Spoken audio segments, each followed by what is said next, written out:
छत्रपती संभाजीनगरमध्ये वंचित बहुजन आघाडी आक्रमक झाल्याचं चित्र आपल्याला पाहायला मिळतं। प्रभाग क्रमांक 24 मधून जे आहे ते वंचित बहुजन आघाडीचे उमेदवार सतीश गायकवाड यांचा पराभव झाला होता। त्यांच्या विरोधात भाजपचे आमदार नारायण कुचे यांच्या भगिनी जे आहे ते विजयी झाल्या। मात्र आमदार नारायण कुचे यांच्या भगिनीच्या विजयावर या सगळ्या वंचित बहुजन आघाडीच्या कार्यकर्त्यांचा पदाधिकाऱ्यांचा आक्षेप आहे। आज जे आहे ते वंचित बहुजन आघाडीच्या वतीने ईव्हीएम हटाव म्हणत जोरदार आंदोलन या ठिकाणी सुरू असल्याचे चित्र पाहायला मिळतं। त्याचबरोबर जे आहे ते त्यांनी आमदार नारायण कुचे यांच्या प्रतिकात्मक पुतळ्याला फाशी सुद्धा दिली, त्यांच्या प्रतिकात्मक पुतळ्याला जोडे मारून सुद्धा आंदोलन केले। आणि आपण या ठिकाणी बघतोय मोठ्या संख्येनं हे वंचित बहुजन आघाडीचे पदाधिकारी कार्यकर्ते महिला या ठिकाणी एकत्र आल्याचे चित्र आपल्याला पाहायला मिळतं। काय सांगाल, तुम्ही आंदोलन करताय, यापूर्वी सुद्धा आंदोलन केलं तर काय मागणी आता?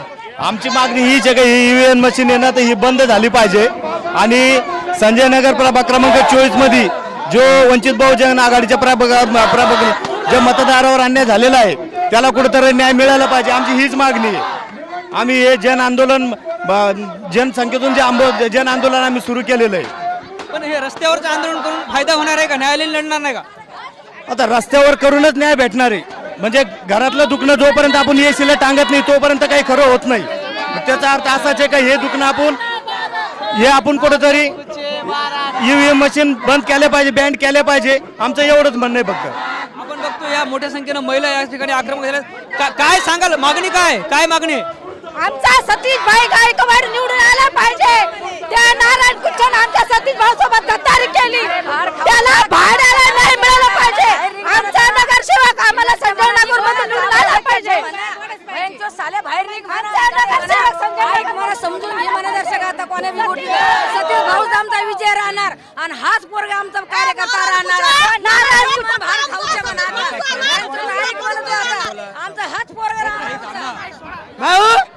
तो जरी मतानं जिंकलं पण गायकवाडनं माणसानं जिंकलंय, माणसानं।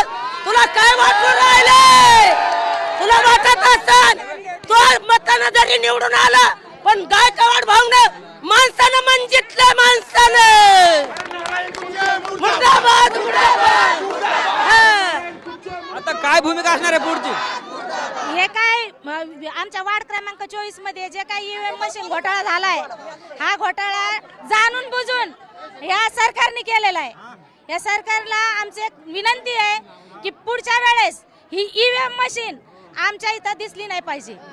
आणि हा आंबेडकरी जनतेचा एक त्यांना इशारा आहे। आता आम्ही खोटी फाशी दिली पण भविष्यात जर त्यांनी आमच्या सोबत अशी गद्दारी केली तर खरी फाशी आम्ही दिल्याशिवाय राहणार नाही।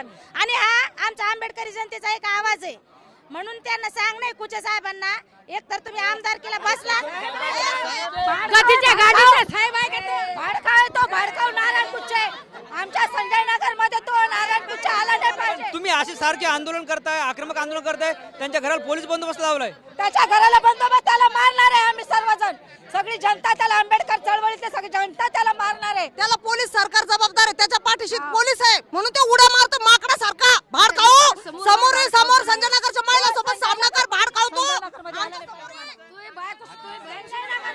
हे सगळे वंचित बहुजन आघाडीचे पदाधिकारी होते, बोलल्या तुम्ही।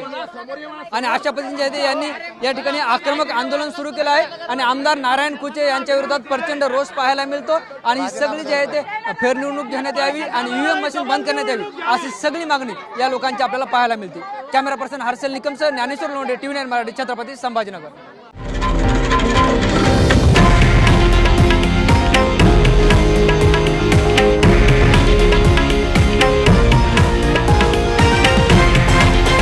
हे आहे देशातील नंबर 1 न्यूज नेटवर्क आणि आपण पाहत आहात TV9 मराठी, एकमेव।